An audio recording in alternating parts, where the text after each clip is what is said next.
Friends, I want to welcome you to the service for Mrs. Laurie Ford. I would ask if you have a cellular device to please turn it to the off position.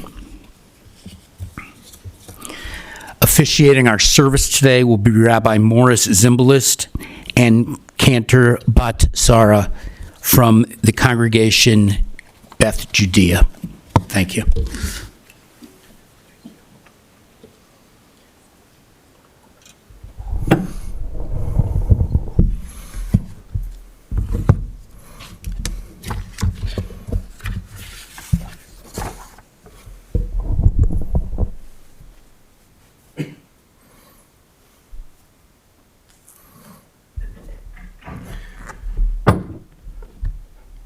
To begin, I'd like to thank everyone for being here today. Those who are joining remotely, thank you as well. There's so much love, palpable love, in the room right now for Laurie. And I'm sure that Neil and her greater family appreciate all of your love and support. At times like this, time of mourning, when we lay to rest a loved one, it's a time where emotionally and spiritually we've been mourning for quite some time.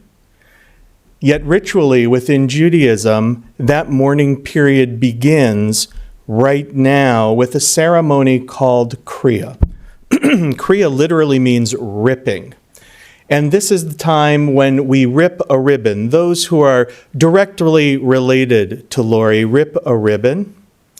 And that ribbon, this ceremony, dates back to the time in the Torah when our prophet Jacob thought that his son Joseph was dead and he rent his garments in mourning.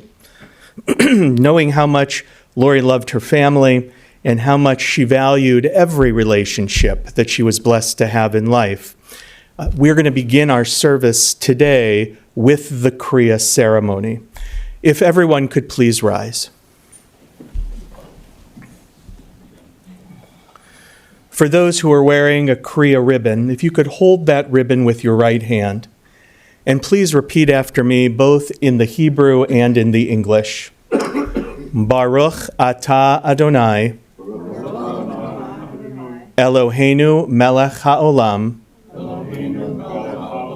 Dayan ha'emet.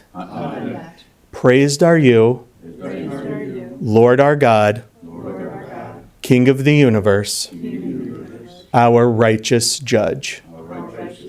And again in the Hebrew, Adonai Natan, Vadonai Lakach, Yehi Shem, Adonai Mivorach. The Lord has given, and the Lord has taken away. Praised be the name of the Lord. Now to fulfill this mitzvah, if you can tear your ribbon, they're self-tearing up from the bottom or from the side. So long as you see and hear a tear, you've fulfilled the mitzvah. And if anyone needs a little help, we can all help each other.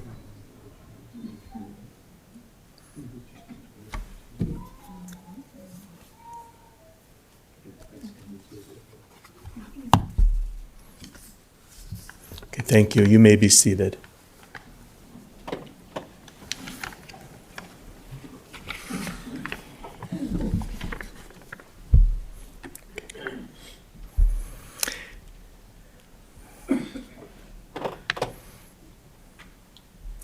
Kirachem av al banim, rachem Adonai al yireav. Ki hu yada yitzrenu zachor ki afar anachnu. Enash kechatzir yamav, kitzitz hasadeh kein yatzitz. Ki ruach avravo ve'einenu, velo yakirenu od mikomo. V'chesed Adonai me'olam v'ad olam al yireav. V'tzidkato livnei vanim. As a parent has compassion for their children, God has compassion for his children. God knows how we're fashioned. God remembers that we are but dust. Our days are like grass. We flourish as the flowers in the field. A wind passes over them, and they are no more, and no one can recognize where they grew. But God's compassion is everlasting.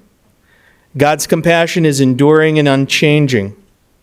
And God is the source of our faith and strength in times of immeasurable loss.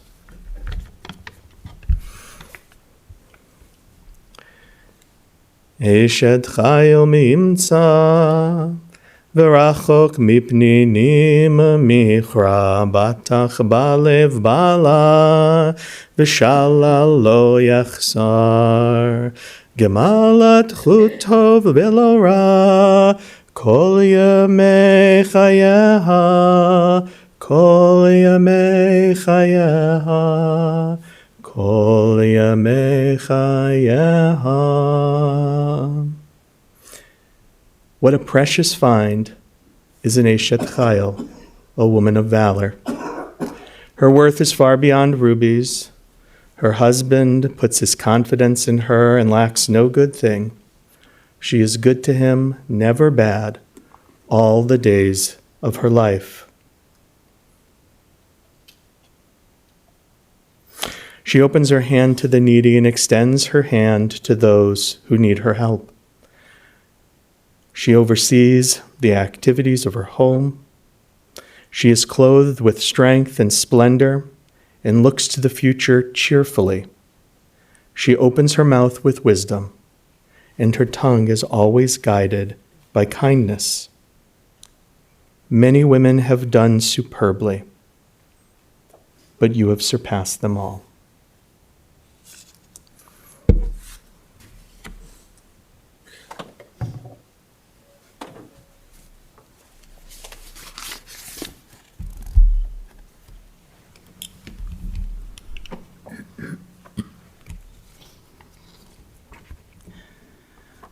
Adonai ruhi lo echsar bina deshe yarbitzeni al mi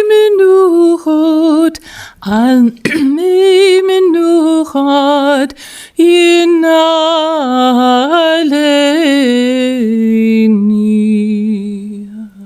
nafshi shovev yeshovev yanchini v'magele tzedek yanchini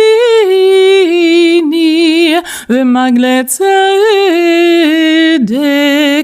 l'man shemo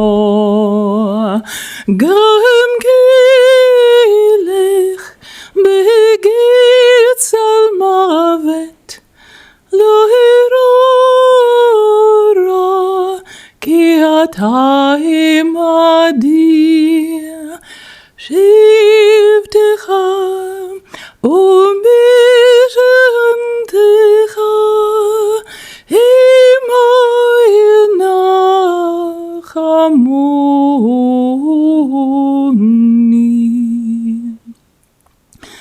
Taroch lefanai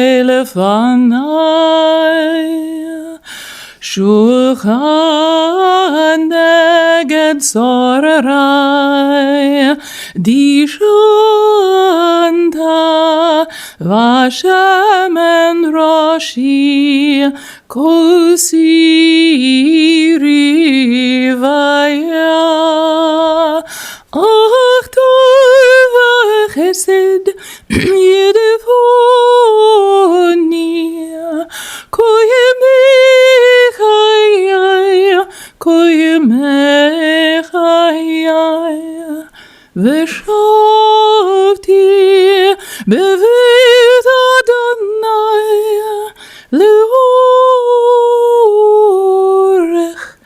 yamim.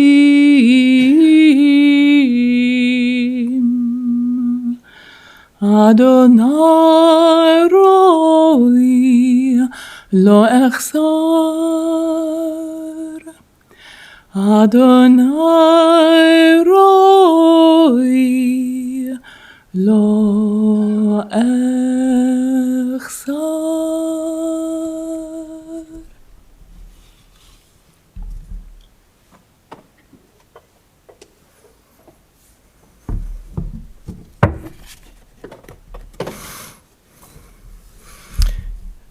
Cantor Batsara just chanted for us the beautiful and moving words of Psalm 23. Let's read together in the English, the inside cover of our memorial card. The Lord is my shepherd, I shall not want. He maketh me to lie down in green pastures. He leadeth me beside the still waters. He restoreth my soul. He leadeth me in paths of righteousness for his name's sake. Yea, though I walk through the valley of the shadow of death, I will fear no evil, for thou art with me. Thy rod and thy staff, they comfort me. Thou preparest a table before me in the presence of mine enemies. Thou hast anointed my head with oil, my cup runneth over. Surely goodness and mercy shall follow me all the days of my life, and I shall dwell in the house of the Lord forever.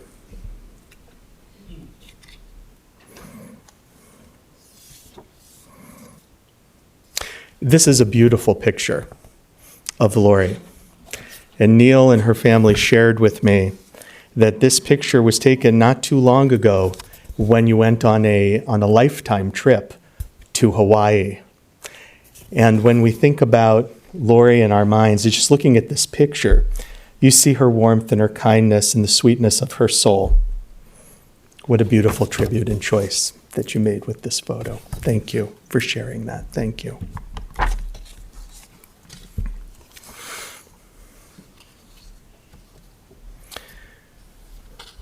The poet Linda Ellis wrote the following words in her moving poem entitled The Dash.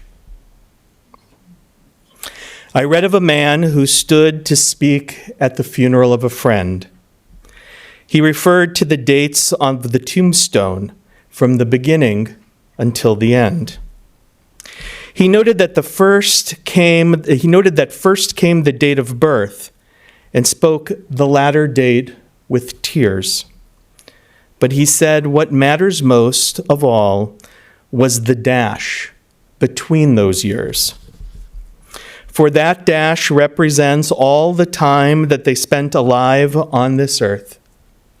And now only those who love them the most know what little time that was worth.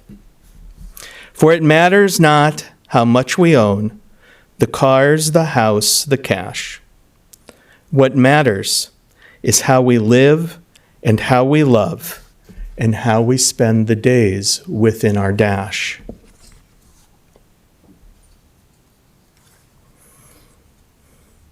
These moving words suggest that with the limited time that God blesses us with life in this world, the relationships we build and the love that we share are incredibly important.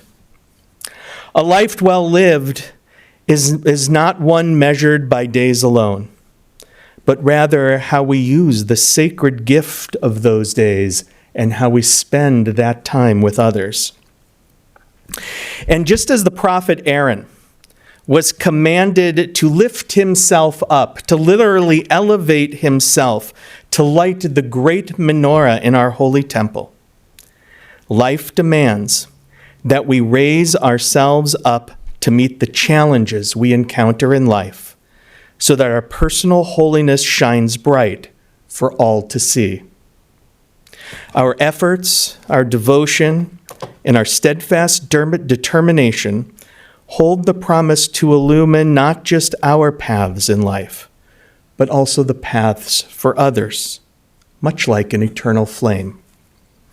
And just as an eternal flame is not diminished by igniting other surrounding candles, but rather a flame increases the light and the holiness as it's passed from candle to candle, so too must we inspire others to be dedicated to things much greater than ourselves and to do our part to ignite the flames of love, passion, and commitment in all of the relationships that we share.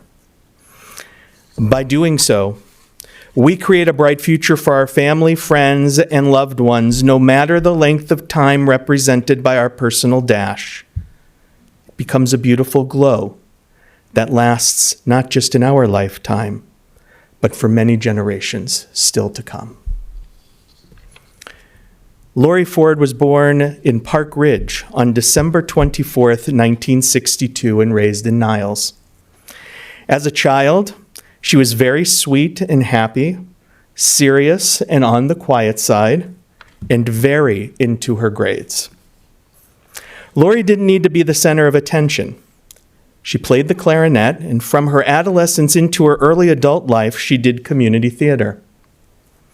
And Laurie was the youngest among her siblings and in the greater family, the baby of the babies, who shared a very close relationship with her mother, Florence, of blessed memory. Laurie graduated from Maine East High School and continued her education at Northern Illinois University, where she ultimately earned a master's degree in counseling the hearing impaired. Laurie met Neil while at Northern at the Sigma Pi Backyard Bash. Neil was a member of the Phi Sigma Kappa fraternity, and Laurie was Neil's little sister. For Neil, it was love at first sight, but he had to first explore religion a bit and make some decisions about his religious identity. And after about 6 months, and after some quality time at Hillel and with the rabbi there, Neil asked Laurie if she would date someone who was in the conversion process. Laurie was very happy to hear this and asked, "You're not doing this for me, right?" And after Neil's assurance that this was something he was doing for himself, Neil asked Laurie out and showed up for their first date in his full dress uniform to impress her. Well, it worked. And after Neil completed his military training, he and Laurie were married on June 7th, 1987. They were blessed to be husband and wife for 38 and a half years, and together they raised their 2 children, Sarah and Hayden. Laurie was blessed to know and love her son-in-law Daniel and her daughter-in-law Crystal. And Laurie adored her grandchildren, Theo and Aurora. Laurie was predeceased by her parents, Jack and Florence, by her father-in-law, H.R., and by her brother-in-law, Charles.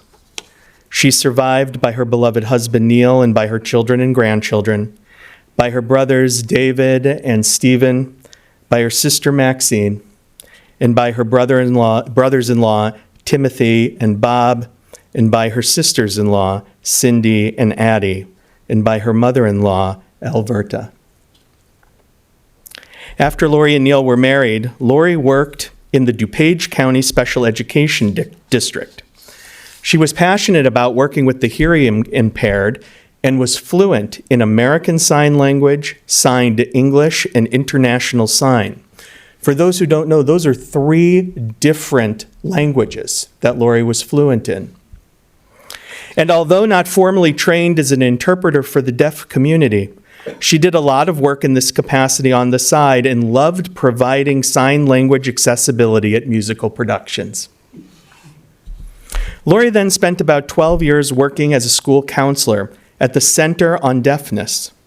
She was dedicated to helping deaf students who were experiencing emotional challenges, and while there, also became its theater director. Deaf students from all over Chicago participated in this program, including the actress Marlee Matlin. And while Laurie did this impactful work for this community, Neil helped and supported her by working on the sets. After taking some time away from her professional life to raise her 2 children, Laurie became the coordinator for hearing screening for 7 hospitals in the northwest suburbs. She was also the secretary to the principal at Atea Middle School in Glenview, a position that she was very proud of and enjoyed. She worked extremely hard and went well above and beyond in that position. And as many of us know, Laurie was diagnosed with stage 4 cancer in February of this past year. The cancer was aggressive and took her from us way too soon.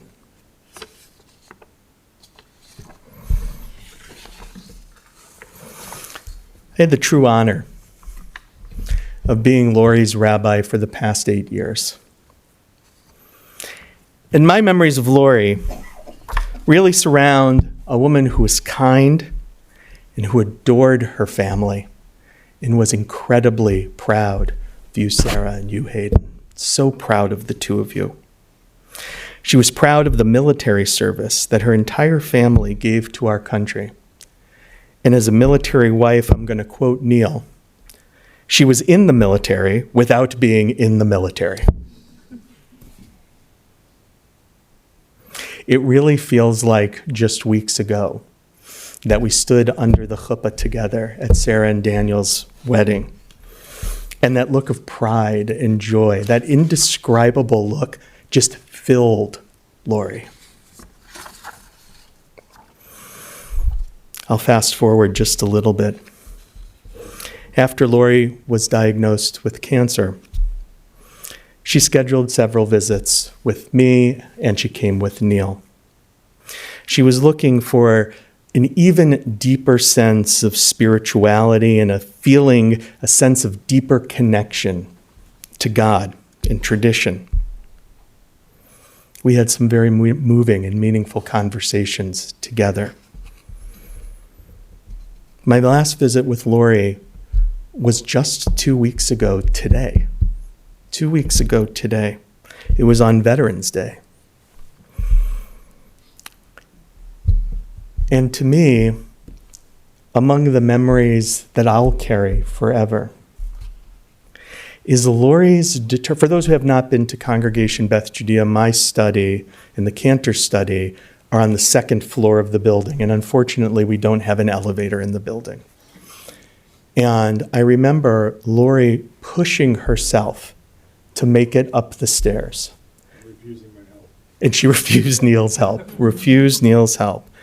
But it's that sense of determination and her desire to keep going and moving towards a future that really, I think, sustained her in more ways than she ever knew and sustained her family in more ways than they'll ever know. It was so important. In our conversations, we talked about things that can kind of relieve, in a sense, give a temporary reprieve to this all-consuming cancer that she was experiencing. And I shared with her, and Neil, I shared a video clip from Park Avenue Synagogue where the cantor there was singing in the Rosh Hashanah service words from the Unatana Tokef, the prayer that really reminds us of the fragility of life and the fragility of the time that we have in this world, to the sound of silence. And I sent her that clip. She liked that. In return, Laurie sent me a clip. And we were talking about, sometimes in our darkest time, we have to find humor. And the clip she sent me was great, and I hope that everyone appreciates it as I'll summarize it. It was a short clip, and it was by a comedian. And what he said is this: I hate standing in line at a chicken restaurant because it's a restaurant that serves chicken. So if you're looking at this side of the menu and the option is chicken, and you're looking at that side of the menu and the option is chicken, what's taking so long? You're gonna order chicken. And to me, it just, again, it's that little joke, it's that little smile, it's that little reprieve that I think in Laurie's final days and weeks just brought a semblance of comfort to a horrible situation that she was facing. The last thing I want to share.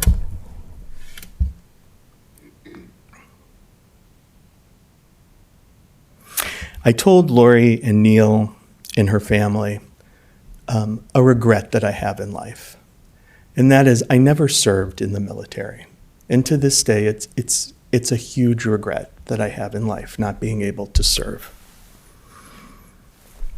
And to me, always looking at Laurie and Neil, Hayden, Sarah, Daniel, others who have given so much freely to secure our freedom and our liberty, I continue to look at them as my heroes. And when I arrived at the hospital on Saturday evening, just minutes after Laurie passed away, just minutes, the love, the honor, and the devotion that her family has for her, to me, gave Laurie the highest of military honors.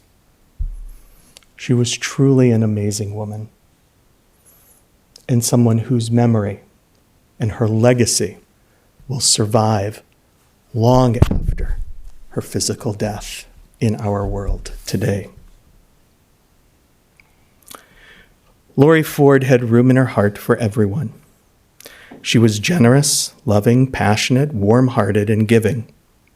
She loved deeply and with a full heart. She was dedicated to things much greater than herself, but most of all, Laurie was proud of her family, and she loved them so, so much. Mina Shamayim Tenu Chamu. May heaven comfort us all, and may Laurie Ford, Leah Bela Bat Yankel Vifredel, rest in peace. This time I'll invite forward Laurie's brother, David.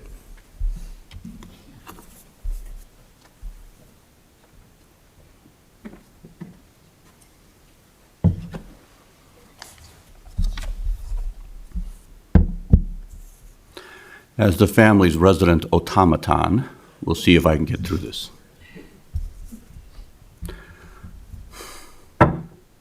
Losing someone you love, I already can't, is always hard. It doesn't matter how long they were with you. Whether it was our father at age 58, our mother at age 77, or our maternal grandfather at age 101, who lived in his own apartment, taking care of himself and living very vigorously until 99, and insisting that when I would come to visit, that he would get on a chair to get the schnapps off the top shelf, even though I could reach it without even getting on my tippy toes. The ending is always painful and difficult. Reactions can vary, but I will tell you that my primary reaction, since Laurie got sick and began to fail, and especially on Saturday during our final visit and vigil, has been anger. Yes, sadness, of course, but that is only a tinge or a gloss. It is primarily anger at the unfairness of such a young, vibrant, loving, giving person who had so much more to live for, being forced to endure so much pain and deterioration. When our father died at such a young age, he was 58, and I was only 35, I did a good bit of research. I read Rabbi Harold Kirshner's famous book, When Bad Things Happen to Good People, researched in depth the Jewish concepts of afterlife and the world to come, and I even gave a Devar Torah about it at our synagogue. I confess that I didn't find personally much solace in these sources then or now. I've also thought a lot about the question of prayer. What is it? After all, we said a refuah shlemeh for Laurie every Shabbat since her diagnosis, and it didn't seem to have been effective. Did God even listen? Was he even there to listen? That is part of the anger. Jews, and not just Jews, have asked these questions for centuries, for millennia. How could God let the Holocaust happen October 7th? Our synagogue recently had Dr. Benjamin Sommer of the Jewish Theological Seminary as our scholar in residence for the weekend. The topic for the weekend was the nature of prayer. I'm not sure whether I got it all or internalized it all in a weekend. But one question that arose in my mind was this: is God listening? Did he just set the rules instead of Torah and leave it there for we humans to use and work out in our own way without his further intervention? The malevolent randomness of someone as beautiful inside and out as Laurie being struck down suggests that the answer is yes, that while prayer may be a way to open oneself up to the way to live and God's teachings to make ourselves and the world a better place, it is not often heeded as individual supplications. And yet, if God doesn't heed, if bad things happen randomly to good people, we must also give credit for the opposite. We must account for the gift of good people, wonderful people like our sister Laurie. That perhaps is the answer to my dilemma. To recognize and appreciate that God, at least, if nothing else and perhaps more, has set in place a world where people like her exist. Laurie lived with life with joy, with zest, and the occasional cocktail. She also lived with what Joseph Conrad, my favorite writer, called inborn strength. To quote him, he must meet that truth with his own true stuff, with his own inborn strength. Principles won't do. Acquisitions, clothes, pretty rags that would fly off with the first good shake. No, you want a deliberate belief. That was and is Laurie. She has been and remains one of the primary keepers of our family traditions. The person who changed at least one tradition, thank you, of using the stilted Maxwell House Haggadah on Passover to the Elie Wiesel version, which, among other things, made the central element of the Haggadah not to know the answers to the questions, but to ask them, even in the commentaries. The questions themselves were the thing. Laurie was and remains the heart and glue of our extended family. She did it with an inner glow, an aggressively affectionate insistence on the annual photograph of the kids and grandkids at our annual Hanukkah dinner after gift giving. The lead propagator of the Levitt family tradition of interminable goodbyes with everyone hugging everyone, what I refer to as the factorial algorithm of hugging, a force multiplier of love. She was the primary organizer of our family get-togethers, such as impromptu picnics at local parks, or taking the lead on who would bring which dishes, often Mom's recipes, to the Seder or Rosh Hashanah dinner, both of which she and Neil usually hosted. These traditions continue to the next generation, a fitting legacy, with Sarah and Daniel having recently hosted a terrifically prepared, and not just the food, Rosh Hashanah dinner this past Rosh Hashanah, and Jacqueline and Brian getting ready to host their first family Thanksgiving gathering in a couple days. These are examples set by Laurie, and not just by Laurie, but our late beloved Chuck Doolittle as well. L'dor vador, generation to generation. This is what it means to be, as stated in our memorial prayer, bound up in the bond of life, as we approach what will be a difficult Thanksgiving for all of us. We could perhaps quell some of our anger, appreciating and pledging to live and honor the way Laurie lived and continues to live within all of us, to ask questions, to have inborn strength and deliberate belief, and most of all, to live with joy and love for ourselves, for our family, and for the world. Now, that was how this ended when I wrote it on Sunday. Yesterday evening, our family was over at our house for dinner, and our son Scott received a text. Actually, our daughter-in-law Sam received a text from someone at school that the rabbi mentioned that Laurie worked at for some years in Glenview. And let me read it to you to finish.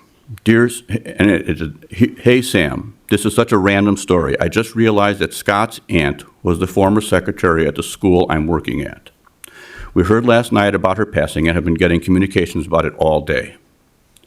We had to hold a special meeting with staff to let them know. I just realized the connection when the district emailed her obituary. I'm so sorry for your loss. Please tell Scott as well. She obviously made a huge impression at my school. People are really upset.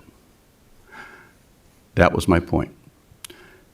And the reason I wanted to share it. She didn't just have an impact on our family. She had an impact on everyone she encountered. And that is her legacy and her blessing. We love you, Laurie. Thank you.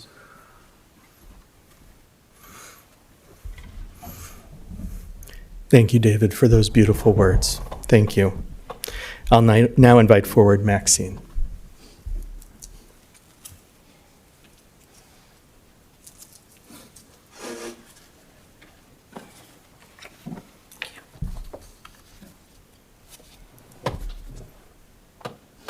So I can say something today that there's probably only two other people in the room that they might be able to say.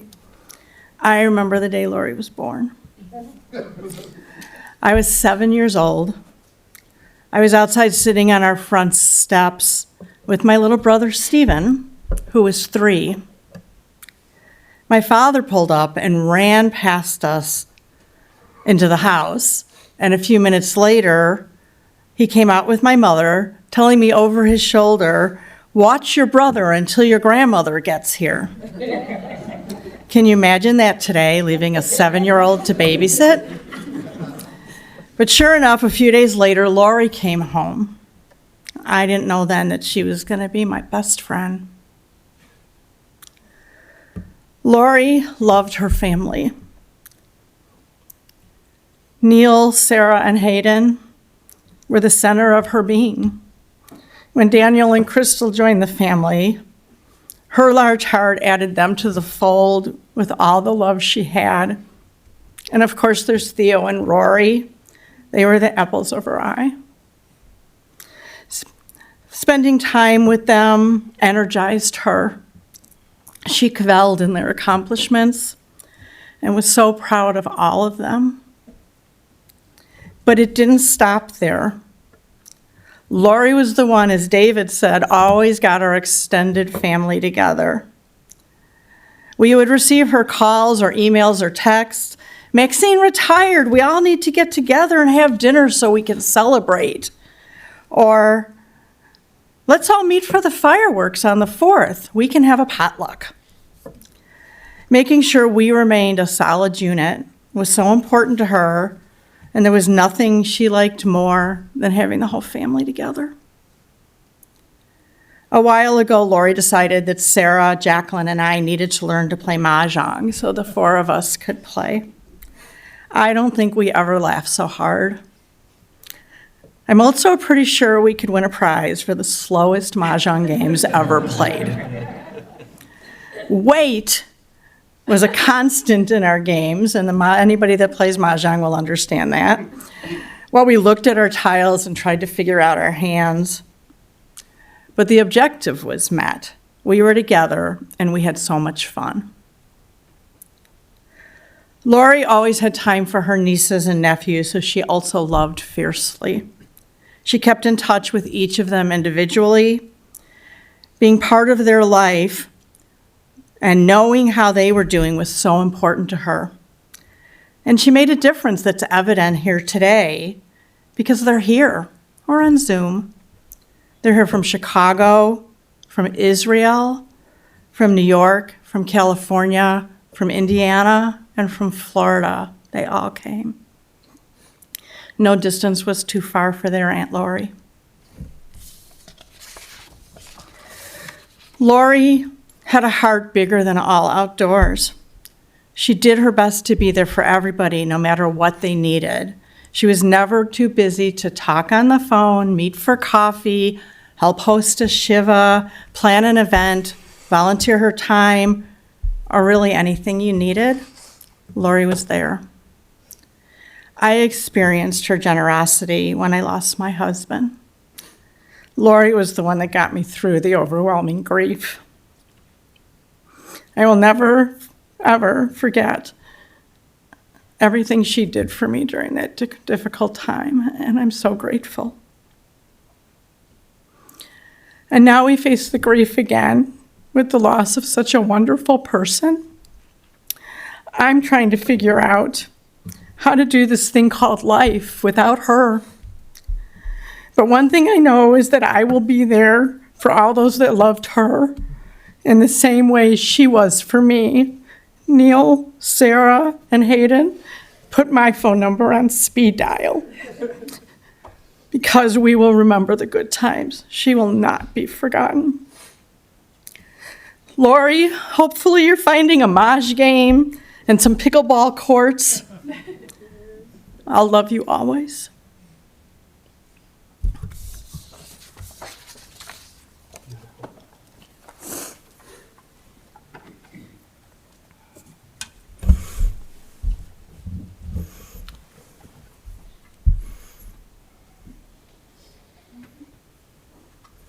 Maxine, thank you for those beautiful words and reflections of your sister. Thank you. I'll now invite Hayden forward.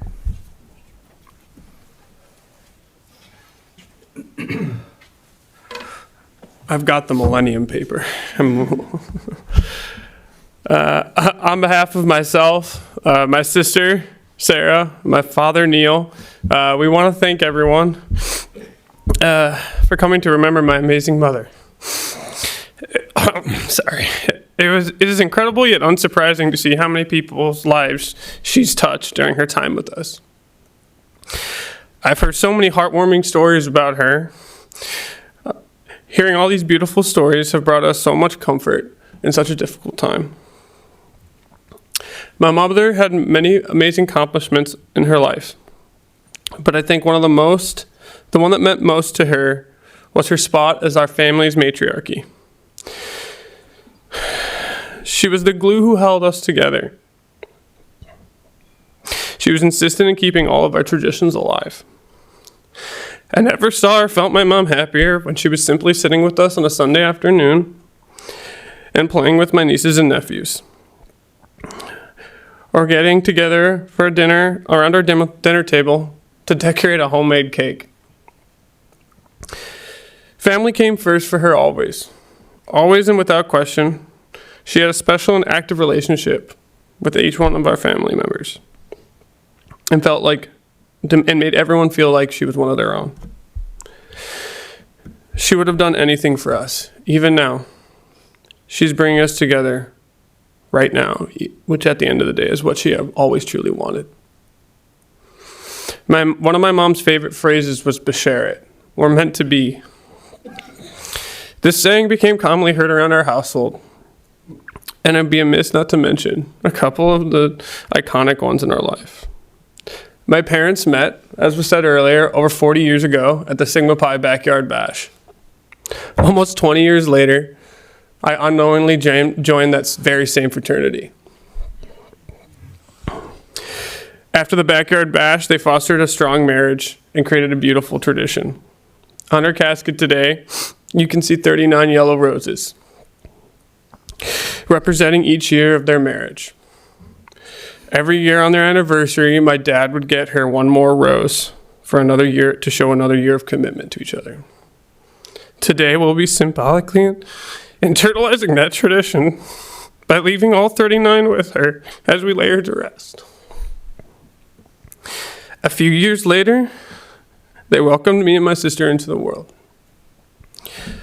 Mom had many passions in life, but family was always first. Mom was present and passionate about everything, from school to soccer to dance. No matter what she pushed us to do our best in everything. And as a major region, we are as successful as we are today. As many of you know, her passion extended to sports. When I accepted my offer to Iowa State University, she became the biggest ISU fan.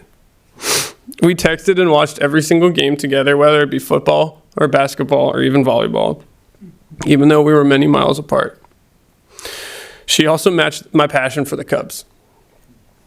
This fandom started from a young age for her, when her father was also the biggest Cubs fan, and they attended many games together. In 2016, when they won the World Series, I called her from a crowded bar, and we just screamed in happiness. In August, I was able to take her to Wrigley Field to see the World Series trophy and enjoy a game together.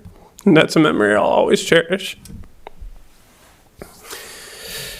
Another thing she was proud about was being an Army mom and an Army wife. She would never miss a chance to brag about her husband, son, or son-in-law that are serving their country. My father was gone for many years on deployment. As an adult now, myself, I realized the strength it took to take 2 children under her wing during that time. I remember the day I told her I was going to join the Army. She was proud and scared. But she told me the only job I was allowed to do was petting puppies. Needless to say, I didn't choose that path. But through flight school, drills, and even deployments, whenever we'd talk, she'd ask me how the puppies were doing and if I'm giving them a lot of pets. The best thing about my mom, for me, was no matter where it was, what time it was, she would always pick up the phone. I won't miss our long phone calls the most, but I have comfort in knowing I can still talk to her every day, just in a different way. Thank you for my mom's care team over this last difficult year. Thank you to Rabbi Zimbalist for the beautiful ceremony to honor my mom's memory. My family and I want to thank everyone, both here and afar, for the kind words and prayers over the last few days. Thank you to my beautiful wife for helping me through this difficult time as I try to support my family as well. We appreciate all the love and support and feel my mom's generous spirit through it all. Mom, I love you so much. Thank you for everything you've done for me, and I'll talk to you every day.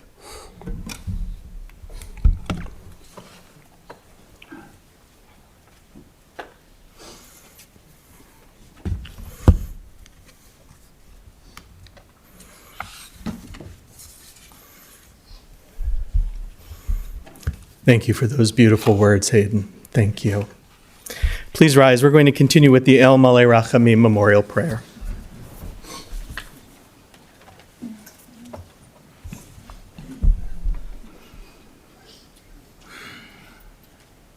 El Malei Rachamim Shochen Bamromim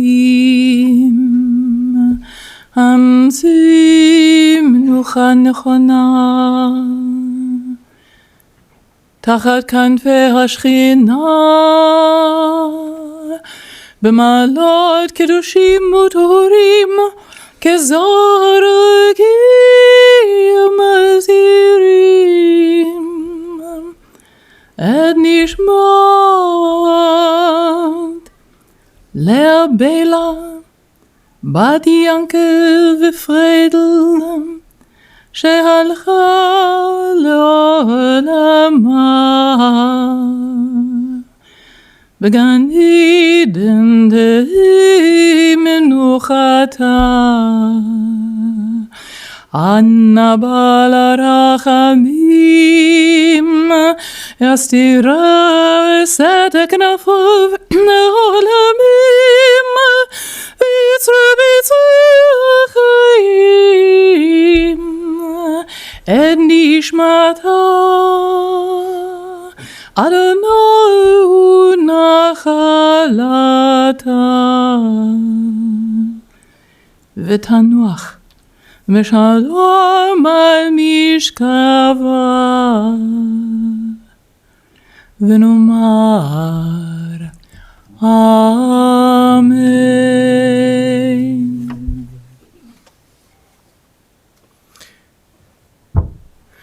Exalted, compassionate God, grant infinite rest in your sheltering presence among the holy and the pure. To the soul of Leah Bela, Bat Yankel, V'Fredel, our beloved Laurie Ford, who has gone to her eternal home. Merciful One, we beseech you, we ask that Laurie find perfect peace in your eternal embrace. May her soul be bound up in the bond of life. May she rest in peace. And let us say, Amen. Amen. You may be seated.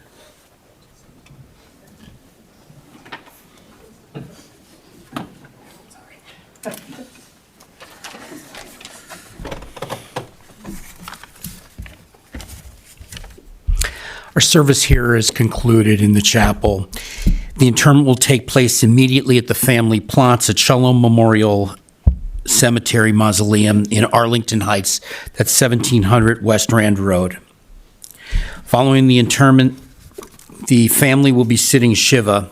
That information is located on your folder. For those of you who are online, that information is available on our website. at the Channon residence. That's 949 North Cove Drive in Palatine, upon return from the cemetery today until 8 p.m., Wednesday from 4 p.m. until 8 p.m., Sunday from 1 p.m. until 6:30 p.m. Minion will be at 5 p.m. Please park on North Cove Drive only. Please do not park in the cul-de-sac that's there. Memorial contributions could be made to the Wounded Warrior Project or the Glenview Education Fund. That information is available on your folders, and for those of you who are online, again, that information is available on our website. For those of you who are going to be going in procession with the family today to the cemetery, please make sure you obtain an orange funeral safety sticker. That sticker should be placed in the front passenger side of the windshield. We would also ask that you have your bright headlights and flashing headlights on at all times. For an additional measure of safety, our staff will be placing magnetic flags throughout the procession. As we drive in procession today, please drive as closely as safety permits to the vehicle in front of you. This is especially important as we go through intersections. Please refrain from utilizing your cellular device. This time, I'm going to ask everyone to rise. I'm going to invite the pallbearers up. I'm going to invite Ben, Scott, Brian, Nick, David, and Aaron Applebaum to step forward, please.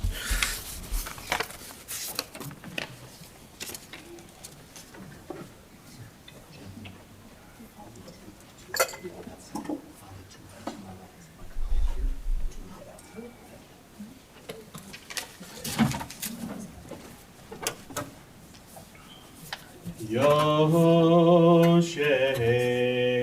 b'seter elyon b'tzel Shaddai yitlonan Omar l'Adonai maksim tzurati Elohai el tachvo